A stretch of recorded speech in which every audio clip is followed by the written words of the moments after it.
From destroying a TikTok of her terrible response to SA allegations, she released the worst apology video I think I've ever seen, to exposing another one for pistol whipping a fan. He was recently arrested for pistol whipping some guy during an incident of road rage. It's surprising to see how these creators thrived on TikTok until Penguinz0 used this platform to show who they really are. Hi, I'm the Internet Anarchist. I create weekly YouTube documentaries, and today we'll be investigating the role Charlie's scathing commentary played in the utter destruction of some of the worst creators on TikTok. We'll explore how his critical analysis has not only shed light on these creators' flaws, but also contributed to their downfalls. Starting with Sienna May, who rose to fame on TikTok through her body positivity content, amassing 12.6 million followers and over 1 billion likes. But she got on Penguinz0's bad side when she released the most bizarre and out-of-touch apology video known to man. But before we discuss her apology, it's important to remember that the allegations against Sienna were very serious. She was accused of essaying Jack Wright, who is the co-star of The Hype House, a collaborative content creation house that made it easier for different influencers to make videos together. Sienna May was accused of assaulting another TikTok star named Jack Wright. There were videos that came out that showed Sienna doing questionable things to Jack Wright's body while he was unconscious, and there's just a lot of evidence that led to these allegations against her. TikTok user Time War posted proof of Sienna taking advantage of Jack while he was unconscious. This video is from November 30th, 2020. As you can clearly see, that is Sienna and that is Jack passed out on the couch, unconscious. This is me in the white hat. I was taking care of Jack while he was unconscious on the couch. Sienna then hops on top of him, and I didn't think nothing of it. I started hearing kissing noises and I peeked over my shoulder, and it was exactly that. I was so thrown off guard that I had to leave the situation. And eventually, on January 21st, 2022, Jack uploaded a video detailing what Sienna did to him. They said they pulled her off of me. Twin, a friend, and another friend got in an argument with Sienna saying, "You can't do that. Jack doesn't like you like that." He also recounted the first time Sienna crossed boundaries with him. This was after filming. We went into the room. I was just chilling on my phone on the bed, and she got naked, like completely naked, and straddled me when I was literally just chilling on the bed. But I didn't know what to do in like the situation because it was just like random and weird. Quickly told her, "Sienna, get off. We're just friends. Stop." Towards the end of the 17-minute video, Jack mentions that he wasn't the only person who had been made to feel uncomfortable by Sienna. Jack then showed screenshots of conversations he had with other guys, all of whom claimed they were put in similar situations by Sienna. Since everything was brought to social media, multiple guys came out to me and said that Sienna did similar things to them. And basically, I'll show the text right now. To protect her reputation, Sienna published a Medium article in response to Jack, where she denied the allegations, explaining that she was simply expressing affection freely. She apologized for breaking Jack's boundaries and stated, quote, "The last thing I would ever want to do is breach someone's boundaries, and for that, I've become explicitly aware of the way I interact with others, and will do better. Jack, if you're reading this, I apologize if there were times I made you feel uncomfortable." But despite apologizing, Sienna still maintained that what she did was not SA. However, when merely denying the numerous claims made against her didn't work, she resorted to posting her apology video, a video that was memed to hell and back, and for good reason. Charlie quickly pointed out that the video was far from an apology. You'll soon notice this isn't really an apology video, it's just like a ballet recital. She doesn't really say sorry for anything at all, and she makes herself the victim in the situation. Like, I had to take a whole month off social media. I just needed to clear my head from all the negativity, which I didn't deserve. And that Sienna uses it as an opportunity to paint herself as the victim. He explained that Sienna avoided directly addressing any of the allegations against her, and instead talked about inspiring people as a creator. I feel proud of the person that I am. Even if I can only inspire one person, I will have done what I was put on this earth to do. Charlie also commented on just how strange her response was. It doesn't address anything. This is like if the feds came up to me and they're like, "Hey Charlie, we caught you on camera burning down this Toys R Us." And my response is, I just love to create. I love to inspire and show unedited photos of myself. Hit him with the Mickey Mouse Clubhouse dance. Charlie also highlights her strange choice of song for the video. The song lyrics stating "I did nothing wrong" made everyone question whether Sienna was even a bit remorseful. The song she chose couldn't have been worse, I'd say. Like, the very end is, "I did nothing wrong, I'm young," and she's accused of assault. Like, this is probably not the song you'd want to use. It feels really off given the circumstance for why she's doing this. It's really a fucking weird choice. It almost feels like she's rubbing Jack's face in the whole situation. She makes herself the victim and then tries to spin this whole thing as a way of making herself like the hero of the story. He ends the video by discussing how Sienna continued to make videos, completely denying any of the claims against her. Before I start, I stand with what I said in the last video. I did not assault Jack Wright. We must always listen to victims. Yes, Jack was a victim of assault, but not by me. And I am a victim of continual attempts to cancel me and slander my name with false claims. It will not work. I'm here to clear things up and provide all sides of the story because I have been labeled as a assaulter. But despite these desperate attempts to save her reputation, Sienna lost 800,000 followers in January 2022, exactly around the time when Charlie posted his video about her, and her rate of gaining new followers has been stagnant ever since. Sienna also removed herself from Netflix's reality TV series Hype House, because she did not want to, quote, relive the online bullying in light of the crazy Team Jack and Team Sienna sentiment online. And while Sienna was able to regain some of her audience back, the same can't be said about the next TikToker on our list. Bentellect is a huge TikToker with over 11 million followers, but his fame is questionable since most of his content is just bland reactions to memes and tweets. However, lazy content was about to be the least of his problems. In a video titled Huge Loser, uploaded on the 20th of August 2023, Charlie broke down how Ben made the creator, Jordan Max, deeply uncomfortable when he insisted on filming an OF video with her. So this horny little goblin asks her before going on the podcast, do you want to make a video for OnlyFans? To which she says, when? He says, today. And then she's saying, no, you need to be tested within the last 14 days and have an OnlyFans creator account. But then he says, I mean a video for your page. Oh, what a benevolent saint. He was actually just thinking about her the whole time. He thought this would be a good opportunity for her to make some OnlyFans content with the great Big Bentellect. Jordan published screenshots of Ben's creepy advances in a tweet she made on the 29th of July 2023, and when Jordan denied giving him what he wanted, he decided to remove her from the podcast episode entirely. He continues by saying, I was just thinking you're helping me with doing a video for my YouTube, so maybe I could help you with your OnlyFans. And she replies, I'm good, thanks. So then he goes, no worries. And then, hey, I'm gonna do the pickle video with someone else, thanks though. To which she asks why. To be honest, I thought it would just be fun to film and see where things go, but I got it. So he gets real sad and pitiful, like, no, I get it. I just thought it'd be fun. But clearly it won't be fun. I'm gonna do it with someone else then, how about that? After Jordan's tweet went viral, Ben did what is best known for. He sent Jordan a message threatening to sue her if she didn't take down the post. But this was obviously an empty threat. The tweet didn't go anywhere, and the evidence against Ben kept piling up. As it turned out, Ben had been asking for the same thing from another woman as well. After repeatedly asking her if she wanted to make content with him and being met with no reply, he texted, do you want to come over tomorrow night? Actually, are you down to come over tonight? Or are you just a flake? Doesn't even give her time to respond, just immediately gets combative. And then he waits only like an hour and 40 after that, and then he's like, you know what, okay, Jesus Christ. Yeah, sorry, babe, but you're just too much of a flake. Bye. Ben also goes on to shame her for being an OF creator, something that Charlie points out as hypocrisy on. It seems like you're trying desperately to get into OnlyFans but keep getting rejected and can't handle it. So how can you have the gall to try and shame them for it when you are desperately trying to do it yourself? Ben's disgusting conduct with women becomes even clearer in the screenshots Charlie discusses next. In them, Ben seems to be parting ways with a woman, only to slander her via text. He says, for your future self, if you're going to turn around on a guy and say, hey, I'm not down for friends with benefits shit, just say that before you go through all the bullshit. Boring as fuck. Not my problem that you turned around and quit drinking because you're an alcoholic and now pass out at 8 p.m. Fucking peace out, bitch. He then ends the conversation by saying, I stand by every single word that I said. This did not age well, as it led to Ben making a now deleted Twitter apology. I've recently been accused of some heinous actions and would like the opportunity to share my disgust at these accusations. I'm a firm believer in the rights and equality of all humans, including women.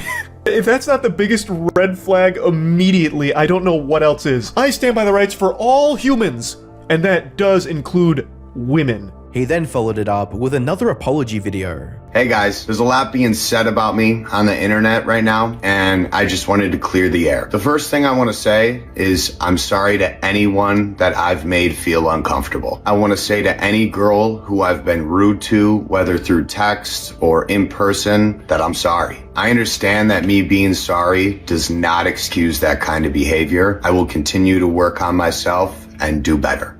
Thanks, guys. Which Charlie describes as the first AI ChatGPT written apology. The first AI ChatGPT written apology. This just ticked every basic box. There's really nothing of value here at all. After numerous YouTube channels like Penguinz0 started exposing his creepy behavior, Ben was forced to make his Twitter account private. His merch site got deleted, and Ben's follow account has taken a huge hit since August 2023, the time Charlie uploaded his video about him. Ben got trashed by the online community for what he did, losing his reputation. But Icy Wyatt had it worse. He got caught by the law and faced real legal trouble. For those unaware, Icy Wyatt soared to TikTok stardom, amassing 850,000 followers with his vlogs, mukbangs, and cooking videos. His account currently sits at 1.4 million followers, and as the caption states, his account is now run by his wife. So what happened that made Wyatt lose access to his account? On the 28th of March 2022, Wyatt was recklessly driving his pink SUV. He stopped his car right in the middle of the road, causing a scene. Two other drivers told him to move, but instead of listening, Wyatt followed their car and got into a heated argument, even hitting one of them with his gun. Charlie made a video on this incident titled "Most Delusional Influencer Ever." During his video, Charlie shared footage of Wyatt's arrest, where Wyatt had the nerve to ask the cops, "Do you know who I am?" He holds himself up like he's Jesus Christ because he has 1 million followers, and the laws don't apply to him anymore. You know who I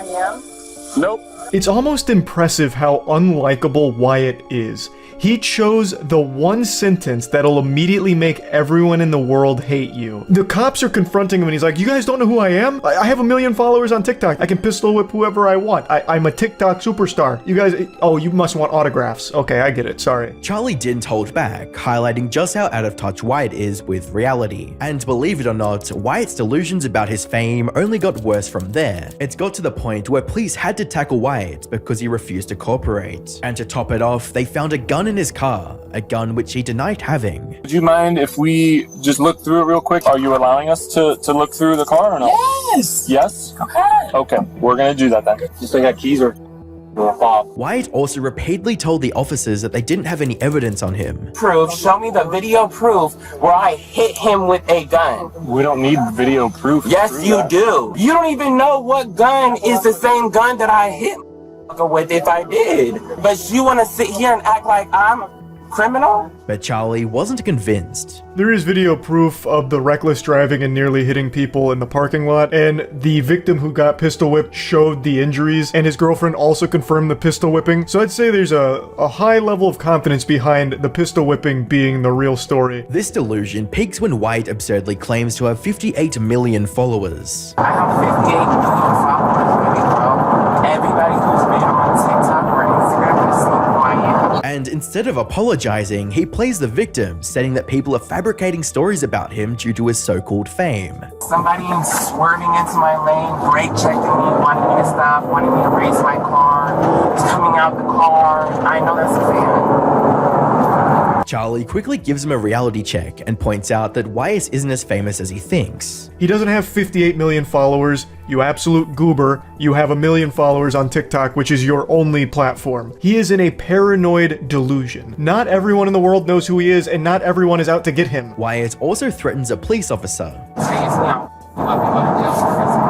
And once again, Charlie puts him in his place. I don't know how stupid you have to be to threaten physical violence against a police officer. She was very patient with this guy. I guess because he is so pathetic, all you can really do is laugh at someone that's this embarrassing. But even if Charlie stayed quiet, Wyatt's empty threats didn't work at all. According to police reports, Wyatt was arrested and charged with 2 counts of aggravated assault with a deadly weapon, 1 count of aggravated battery with a deadly weapon, 1 count of battery on an officer, and 1 count of resisting arrest. After being released, Wyatt made a TikTok in August 2023 talking about the video of his arrest. But people are just saying like the nastiest things without knowing the backstory at all, and I know my real fans know my backstory.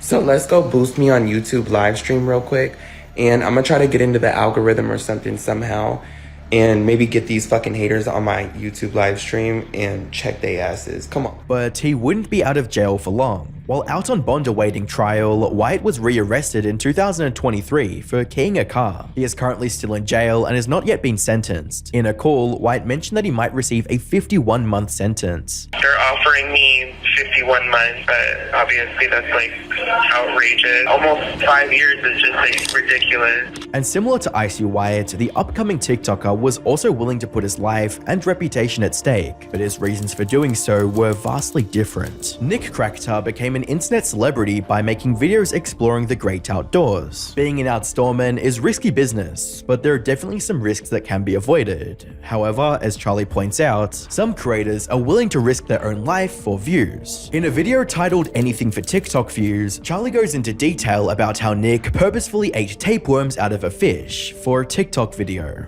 Oh boy howdy, he got some dollar signs in his eyes and he started to recognize that that is the gold right there. He just got the jackpot because now he had something that he could do that's a little different that would generate some views for him. Eat the tapeworms. And the video Charlie was talking about was uploaded in September of 2023. A largemouth bass is a great first fish to fillet because they don't have round heads, so they're not going to be wobbling all over the place. Realizing that he has tapeworms, so it's going to be pretty tough to eat. I looked it up, and apparently if you cook the fish thoroughly, the tapeworms shouldn't affect you, but I can't say that I'm not experiencing problems after I ate it. This is the fillet I got. I seasoned it, threw it in the pan, and then presented it right next to the tapeworms, which was a mistake. And to no one's surprise, he started feeling sick within 2 days. This might be TMI. It's been 2 days, and I've not stopped going to the bathroom. I'm kind of afraid that I literally have tapeworms in my stomach. I've never gone to the bathroom this much in my life. I'm mildly concerned. Charlie pointed out that it was clear he'd contracted the parasite. I'm not a medical professional, but you ate tapeworms, so I'm going to say with a high level of confidence,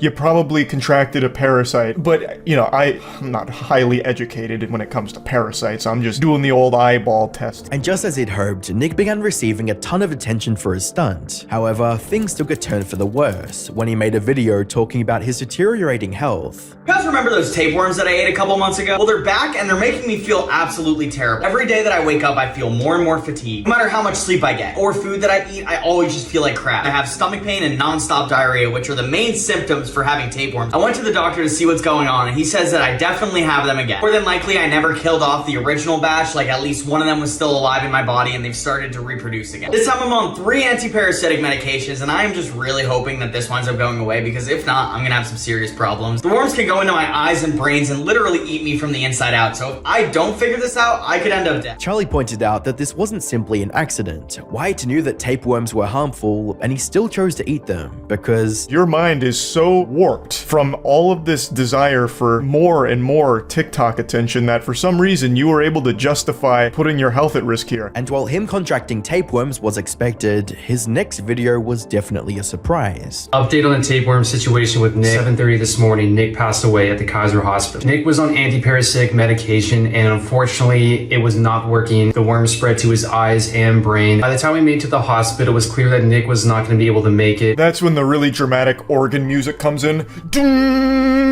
So he didn't survive, apparently. So this is a friend of his, I guess, announcing that he passed away from the tapeworms that he contracted from eating the fish.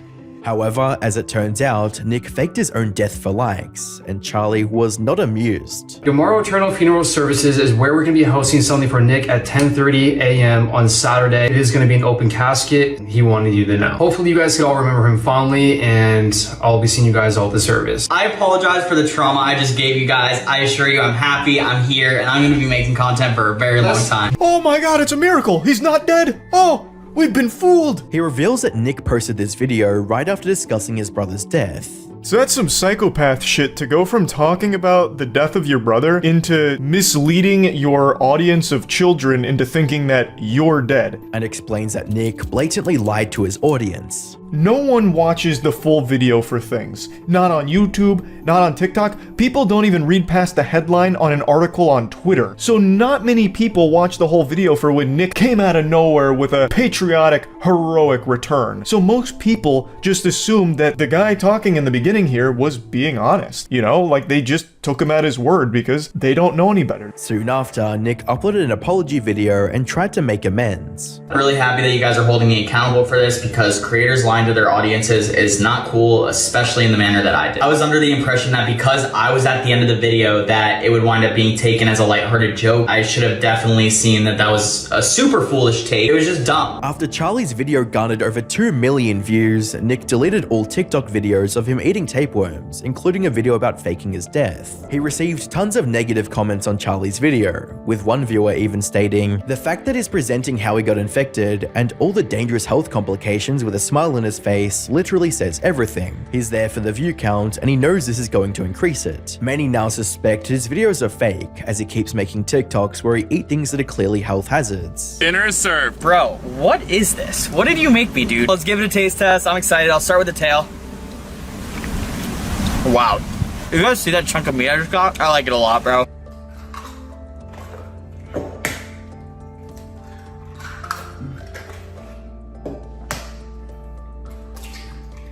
But Nick's actions seem tame compared to this next TikToker. You see, Nick was only putting himself at risk in his content, but Paul Breach's creepy behavior put multiple young women in uncomfortable situations. Paul's TikTok page, Beauty Beyond the Eye, currently has over 900,000 followers, and mainly consists of dance videos and thirst traps. He first became popular from this dance video.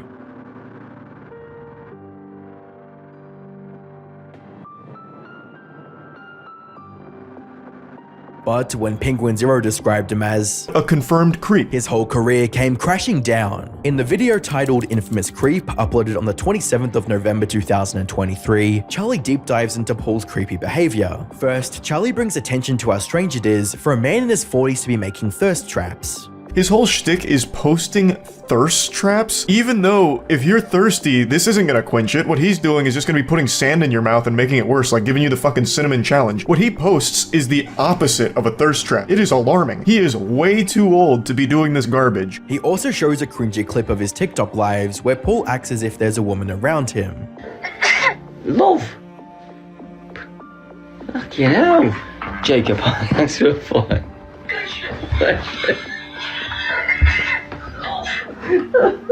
Yeah, so much. That is a fucking cracking impression of me, love. How you do that?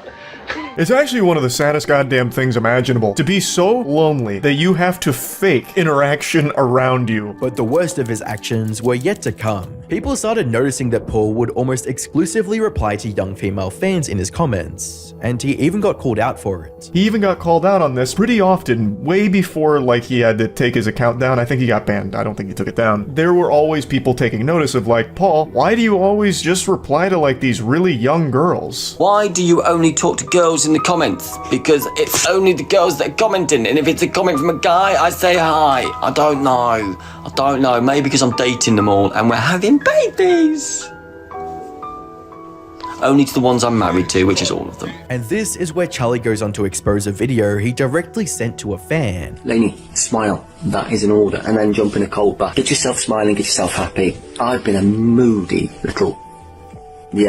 for a little while, and that is just stupid on my behalf. So I apologise if anything I've ever done has brought you in low mood. I know I was an idiot at the start of the week. I've taken steps to fix that. Charlie also reacted to Oompaville's video, giving a lot more attention to the serious allegations against Paul. These allegations against Paul kicked off with a TikTok investigation, revealing he'd been liking some questionable pictures. Paul had liked multiple images on Instagram of girls between the ages of 16 and 17 in their swimsuit. And what was Paul's justification? He claimed that girls were cancer survivors. Paul's official response to this was that he only liked those images because she was a cancer survivor. However, it turned out that most of these girls had no clue who Paul even was. One TikTok user, My Name's Boo 1.0, said Paul's actions reminded her of when she was groomed by a 27-year-old as a teenager. Ago, when I was 16, I was dating a 27-year-old man. Paul has mentioned his age, his ex-girlfriend or wife's age, and they've got a son together. And we've done the math, and she would have been 16 or 17 when she fell pregnant. And that was the exact age gap between me and my ex-partner. Boo then went on to make another post showing that a young girl had reached out to her, claiming Paul had been messaging her when she was 15. In the message, Paul was DMing this minor when they were 15. He said he was upset to hear about her health and sorry to see her struggling and suffering. In her video, Boo also mentioned that Paul's wife was likely a teenager when they had a child together, which was confirmed by some users who found Paul's old Facebook posts. When questioned, Paul didn't even deny the allegation. Did you get a 17-year-old pregnant? Did I get who pregnant? A 17-year-old pregnant. I thought I got a 15, 16, 20, 19, 18, 14, 10. Right. Do you have a baby mum? No, I'm not talking about anybody in my family. This solidified his reputation as a certified creep. After ruthlessly being exposed by Charlie, Paul was beginning to get a lot of hate on the internet. A subreddit was made dedicated to solely investigating his creepy behavior. A petition to remove Paul's account started spreading, and eventually his account was temporarily banned. Many viewers remarked that his account should have been permanently deleted. Fortunately, that's exactly what happened to this next TikToker. Bug Workout, aka Evgeny Bugav, got popular on TikTok by making gym and fitness videos, amassing over 8 million followers. But that was before Penguinz0 exposed the reality of his videos. On March 17th, 2021, Charlie uploaded a video titled "Creepiest Guy on TikTok," which got over 11 million views. He exposed the account for posting videos which can only be described as simulated grape. Literally about half of his TikTok videos are him in a situation where his goblin friends tie a girl's legs down or weigh them down, and then he comes in, takes off his shirt, and insinuates that he's gonna rip her. Naturally, people started to question the message his videos were sending, with viewers commenting, "How is this working out? It's literally just SA/harassment. And whether skits or not, only children don't understand how effed up these are, and not in an edgy way." Evgeny's solution to this criticism: make the same videos with different endings.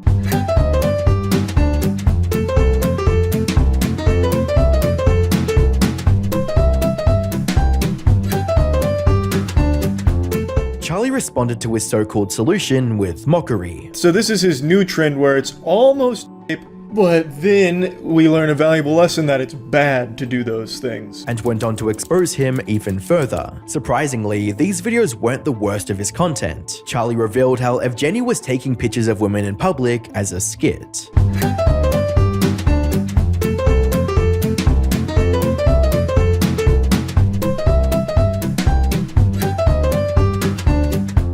Sexual predation in public as well. Taking pictures of women's panties, the upskirts. And the most concerning aspect of his content was the support he got in his comments. The reason why this account actually terrifies me is because there are people in the comments that aren't calling out how disgusting it is. There are people saying like, "Oh yeah, can't wait to try this," or "Damn, what a prank," or "Holy shit, this is so hot." And the fact that those little kids and the impressionable weirdos on there are taking this as like something to celebrate is terrifying. Penguinz0 also refers to Leon Lush's video about Bug Workout, where Leon comments, "Caption here, you need to pay attention to people before losing them." Oh, she didn't pay attention to him and he's surrounded by little girls? This is just another example of something that makes me feel like he's a fucking creepy psychopath. I don't even understand the message here. His girlfriend wasn't paying attention to him, so then he went to a bunch of little children to give him love and affection. Like, it's so odd. The next TikTok Charlie exposes is even weirder, which hints at gang rape.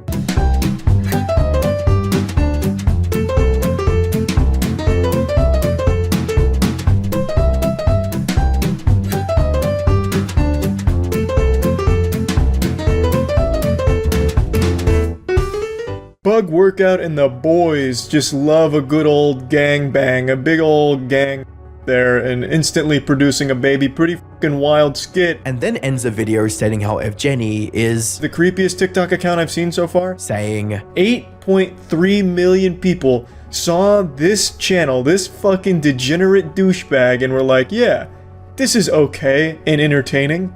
Crazy. Thanks to Charlie's video, more and more people realized just how awful Evgeny's content was. However, he shouted out Penguinz0 in his bio, thanking him for increasing his views, reading, "Hi friend Penguinz0, this is just a video with huge views, peace out to all." But it was clear not all of these views were positive.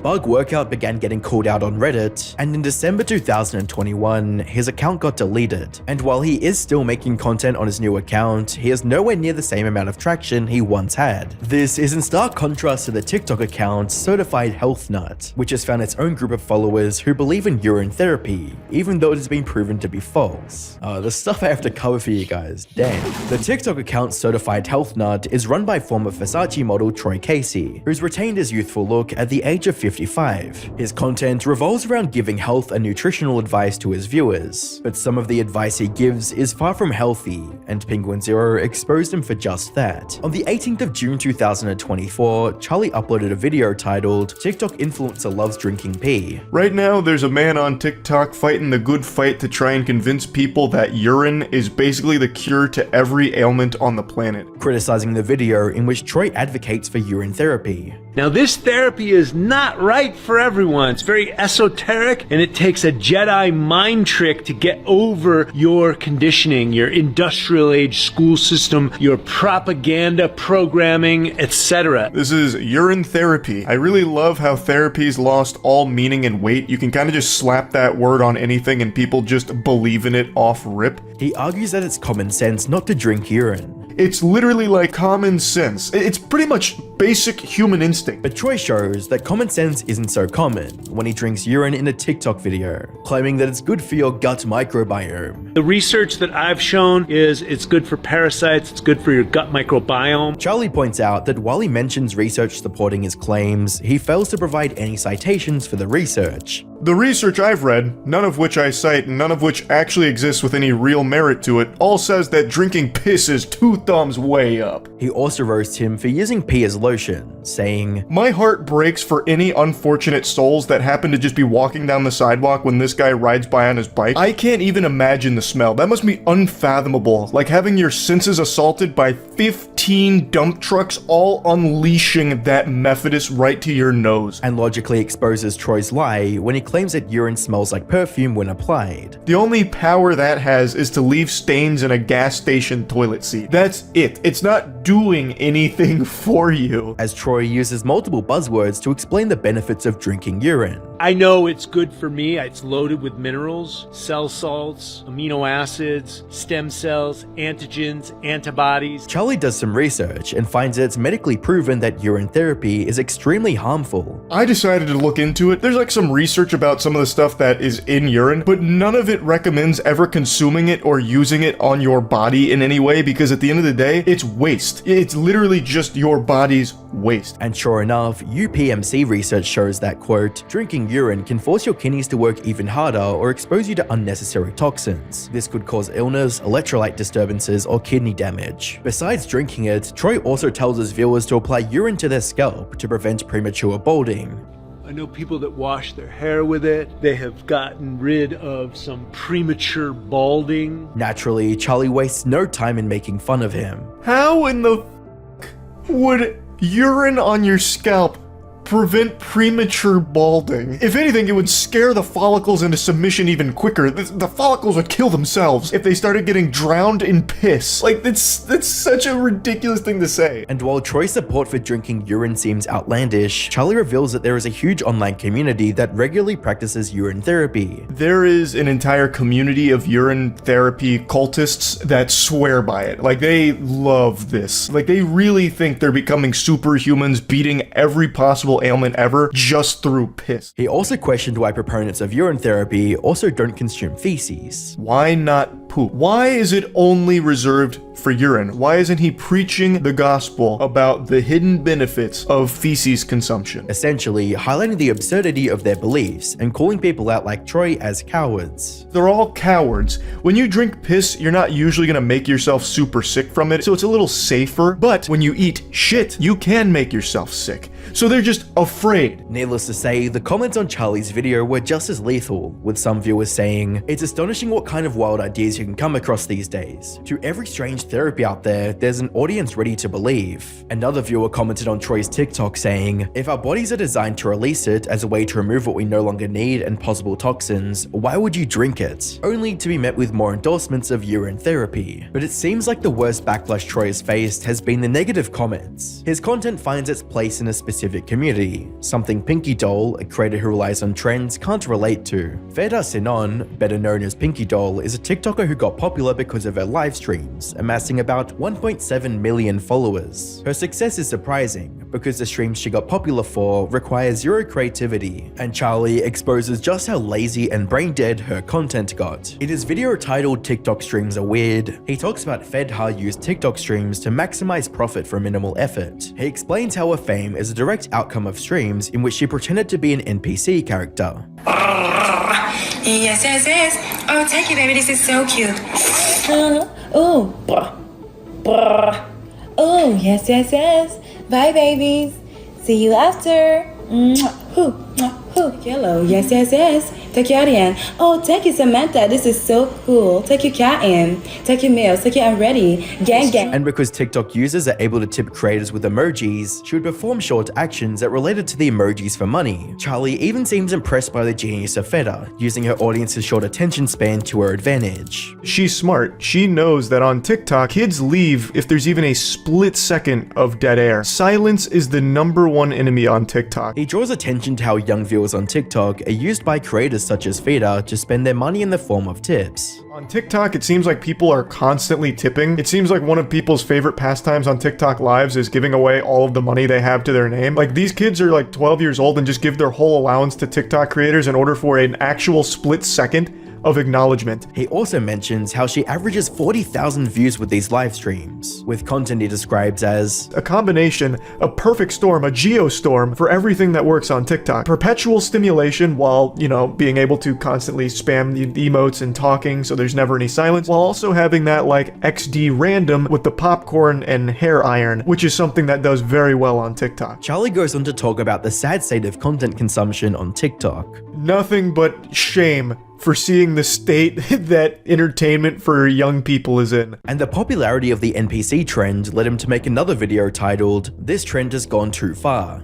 Yeah, it's only been a couple days since I talked about the NPC TikTok live streaming trend, and it is completely out of control now. It's spreading faster than the bubonic plague. He credits Fedha Sinon as the creator of this trend, and explains how she created an infinite money glitch with this trend. She has blasted a new market wide open here, with weirdos that want to watch NPC streams forever. And that's the truth, as a New York Times article mentions, she made between $2,000 and $3,000 per stream. Across all her social media accounts, which includes Instagram and OF, she puts that number at 7,000 per day. But as Charlie predicted, this trend will probably fizzle out and die like a sad little wet fart within about another week or two at most. The trend fizzled out, but it left a lasting impact on Pinky Doll's career. Within 2 days after Charlie's first video about Fedha, the New York Times released an article titled "How Pinky Doll Mesmerized the Internet with Ice Cream So Good." However, when she tried to switch up her content from NPC streams to mukbangs,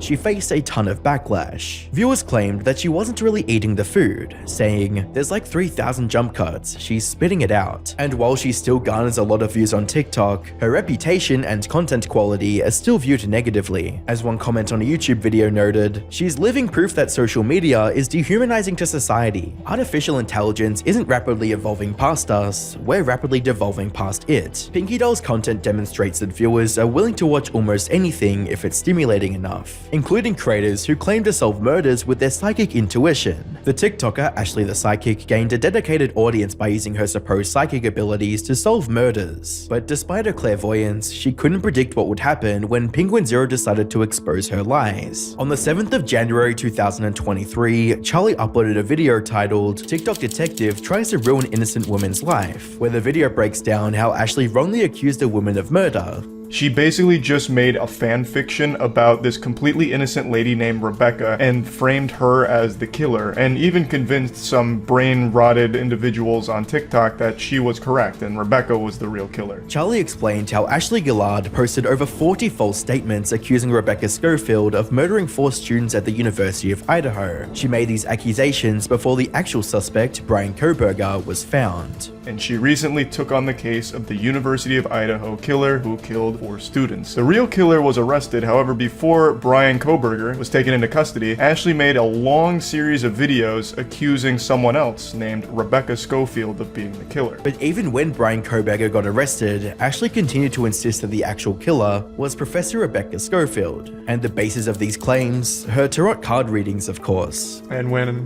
asked about evidence, and the evidence they presented was tarot card readings. Following this, Charlie reacted to a Toesies video which delved even deeper into the situation, and it turns out Rebecca filed a defamation lawsuit against Ashley. And now Ashley, the psychic superstar, is being sued by Rebecca for all this shit, and rightfully so. She completely deserves to get slapped around in court for this kind of garbage. I think that's how y'all want me to feel about a measly ass $75,000 lawsuit that I'm gonna win. That's such a good filter. I thought it was real at first. That filter gets me every time. I love that fucking filter. Though, I mean, $75,000 lawsuit's not great. Like you don't have to pretend. I know that hurts. That hurts anyone. That's a lot of fucking money. I don't know why we're posturing here. Charlie also reviews some of Ashley's TikToks, pointing out the unsettling number of videos she made about Rebecca. In her first TikTok about the murders, Ashley made it clear she doesn't know Rebecca personally. She insists that the accusation is based on her own knowledge, and not because she saw Rebecca's name on the university website. I did not just see her picture and name on the University of Idaho history page and then automatically feel it was her. This is not a feeling, this is knowledge. I have no feeling. Knowledge from where? I did a reading and I saw Rebecca Schofield on the history department's page on Rebecca Schofield and her connection. But Charlie quickly points out a hole in her argument, saying, "Pardon me, detective, wasn't one of the first things you said, I didn't just see her on this university page and start accusing her. And then immediately your process is, so I saw her on the university page and I decided to do a reading." In another TikTok, she claimed that Rebecca was romantically interested in Kaylee, one of the murdered students, and was even willing to leave her husband for her. She had a deep desire for her. It feels like love. I understand why this Rebecca Schofield person is suing her, because this is just insane.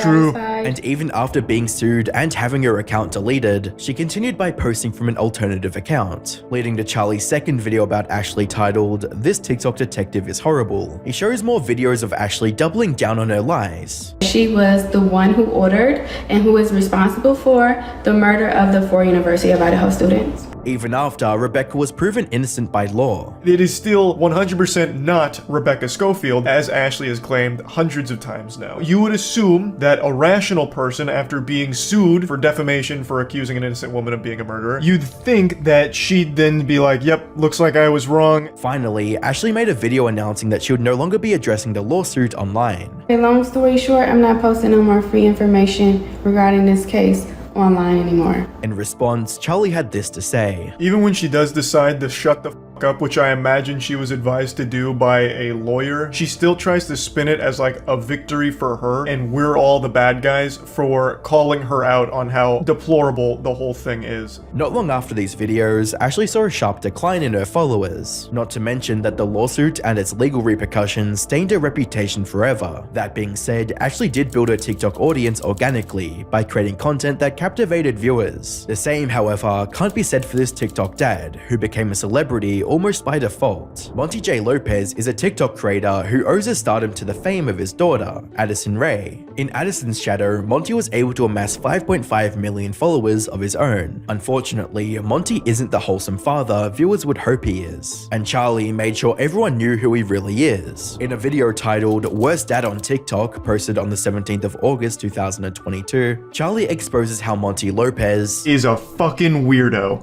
and he has torn apart their family for the sake of his own clout chasing. Can I get